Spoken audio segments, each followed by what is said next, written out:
Assalamualaikum warahmatullahi wabarakatuh. Perkenalkan, nama saya Dahlia dari mahasiswa Universitas Terbuka OPB JJ Banjarmasin. Praktek hari ini adalah tentang sifat-sifat cahaya.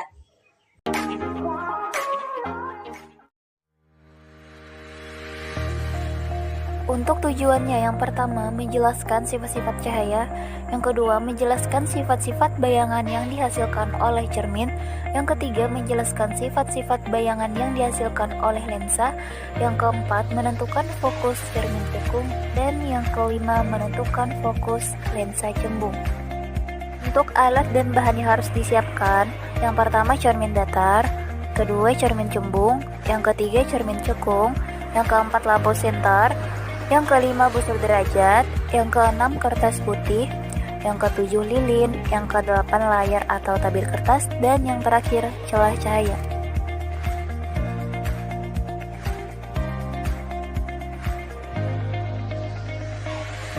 Untuk cara kerjanya, yang pertama susunlah lampu senter dan celah cahaya di depan cermin datar seperti gambar 7.1. 2. Nyalakanlah lampu senter dan amati dengan baik jalannya berkas cahaya pada saat sebelum dan sesudah mengenai cermin datar. 3. Gambarkanlah jalannya berkas sinar pada langkah 2 sehingga tampak sudut dan sudut pantulnya. 4. Ukurlah besar sudut datang atau I dan besar sudut pantul tersebut atau R. 5. Letakkan sebuah benda, dalam hal ini lilin, di depan cermin datar dan amati bayangannya selama benda itu Anda geser-geserkan di depan cermin datar. 6. Catatlah bagaimana sifat-sifat bayangan yang dibentuk oleh cermin datar tersebut. Jadi kesimpulannya, untuk percobaan pemantulan cahaya pada cermin datar merupakan cermin yang bentuk permukaannya datar. Cermin ini akan memantulkan berkas-berkas yang sejajar dengan cahaya yang datang. Sifat bayangan pada cermin datar adalah tegak, maya, atau semu, dan sama besar.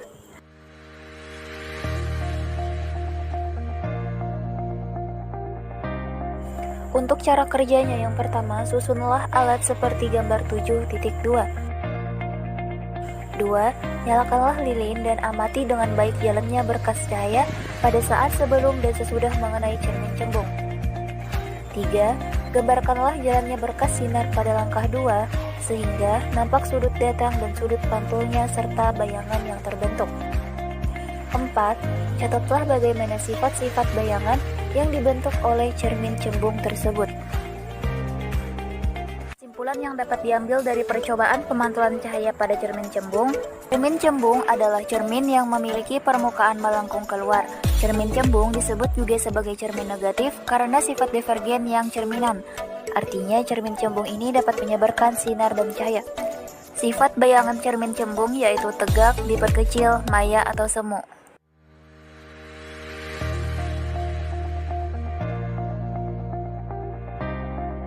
Untuk cara kerjanya, yang pertama susunlah alat seperti gambar 7.3. 2. Nyalakanlah lilin dan amati dengan baik jalannya berkas cahaya pada saat sebelum dan sesudah mengenai cermin cekung. 3. Gambarkanlah jalannya berkas sinar pada langkah 2 sehingga tampak sudut datang dan sudut pantulnya serta bayangan yang terbentuk. 4. Catatlah bagaimana sifat-sifat bayangan yang dibentuk oleh cermin cekung tersebut. 5. Aturlah jarak benda atau latak layar agar pada layar terbentuk bayangan yang jelas dan tajam. Selanjutnya, ukur jarak benda dan jarak bayangan. 6. Jika benda di depan cermin cekung terus digeser menjauhi cermin, maka pada jarak tertentu bayangan benda akan menghilang atau tidak tampak. Ukur jarak benda dari cermin cekung pada keadaan tersebut. Kesimpulan percobaan pemantulan cahaya pada cermin cekung. Cermin cekung adalah cermin yang memiliki bentuk melengkung ke arah dalam. Cermin cekung ini tidak menghasilkan bayangan yang sejajar. Proses pemantulan cahayanya pun terjadi saat cahaya yang dipantulkan mendekati titik fokus cermin. Sifat bayangan cermin cekung sebenarnya tergantung pada letak benda. Pertama, jika benda diletakkan di ruang 1, bayangan akan bersifat maya, tegak, dan diperbesar. Kedua, jika benda diletakkan di ruang 2, bayangan akan bersifat nyata, terbalik, dan diperbesar. Ketiga, jika diletakkan di ruang 3, bayangan akan bersifat nyata, terbalik, dan diperkecil.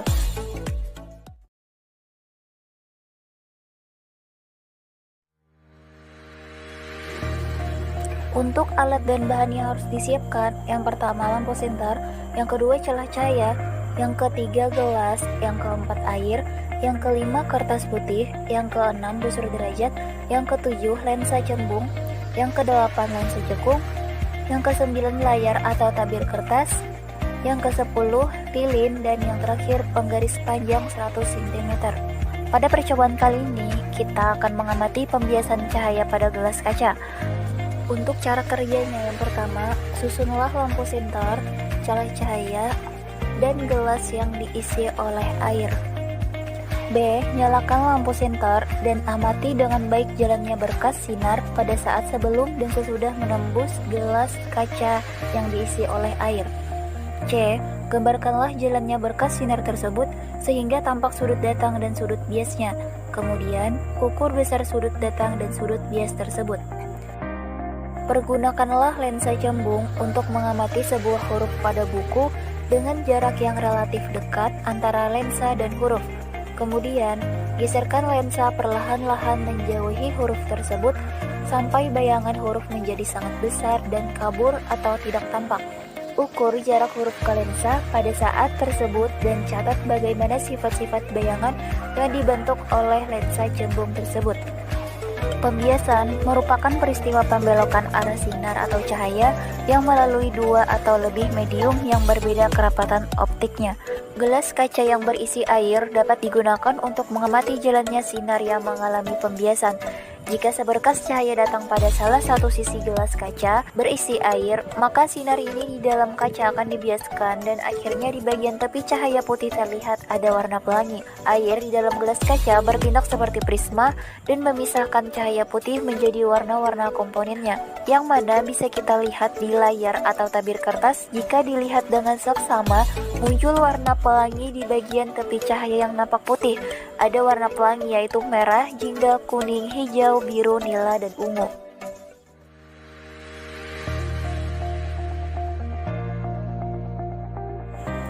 Untuk cara kerjanya, yang pertama, susunlah lensa cembung, layar, lilin, dan penggaris panjang seperti gambar 7.5 berikut. B. Atur letak lilin dan lensa cembung agar diperoleh bayangannya lilin paling tajam pada tabir. Ukur jarak benda dan jarak bayangan, dan catat sifat-sifat bayangan yang dibentuk lensa cembung tersebut. C. Pergunakanlah sebuah lensa cekung untuk mengamati huruf pada buku Anda dengan jarak yang relatif dekat. Kemudian, geserkan lensa secara perlahan-lahan menjauhi huruf tersebut. Catat bagaimana sifat-sifat bayangan yang dibentuk oleh lensa cekung tersebut. Kesimpulan dari percobaan pembiasan cahaya pada lensa cembung, cahaya yang jatuh pada permukaan lensa cembung akan mengalami pembiasan. Berkas-berkas sinar datang akan dibiaskan sehingga berkas-berkas sinar biasnya mengumpul. Lensa cembung bersifat konvergen atau mengumpulkan sinar-sinar yang dibiaskan pada satu titik. Sifat bayangan yang terbentuk pada lensa cembung ada dua. Semua bayangan maya yang dibentuk lensa cembung selalu tegak terhadap bendanya, dan semua bayangan nyata yang dibentuk lensa cembung pasti terbalik terhadap bendanya.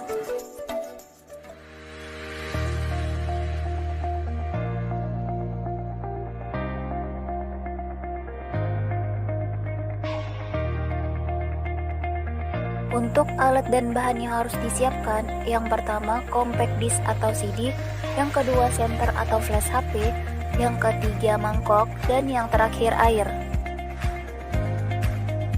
Pada saat permukaan bawah CD disinari dengan senter, pemantulan cahaya akan membentuk warna pelangi pada dinding. Peristiwa tersebut dinamakan dengan peristiwa difraksi. Difraksi adalah peristiwa pelenturan gelombang cahaya ketika melewati suatu celah sempit sehingga gelombang cahaya tampak melebar pada tepi celah. Difraksi dapat diamati pada celah tunggal maupun pada kisi. Peristiwa yang menyebabkan permukaan bawah CD memunculkan warna pelangi disebut dengan peristiwa interferensi. Interferensi cahaya adalah perpaduan dari dua gelombang cahaya yang datang bersama pada suatu tempat. Jika kedua gelombang cahaya bersifat koheren atau frekuensi dan amplitudo sama serta beda fase tetap, maka akan menghasilkan pola yang teratur sebagai garis terang atau interferensi maksimum dan garis gelap atau interferensi minimum. Untuk cara kerjanya, masukkan CD ke dalam mangkok yang berisi air, kemudian sinari menggunakan senter, maka akan mengeluarkan cahaya pelangi pada layar atau tabir kertas. Maka peristiwa tersebut dinamakan dengan dispersi.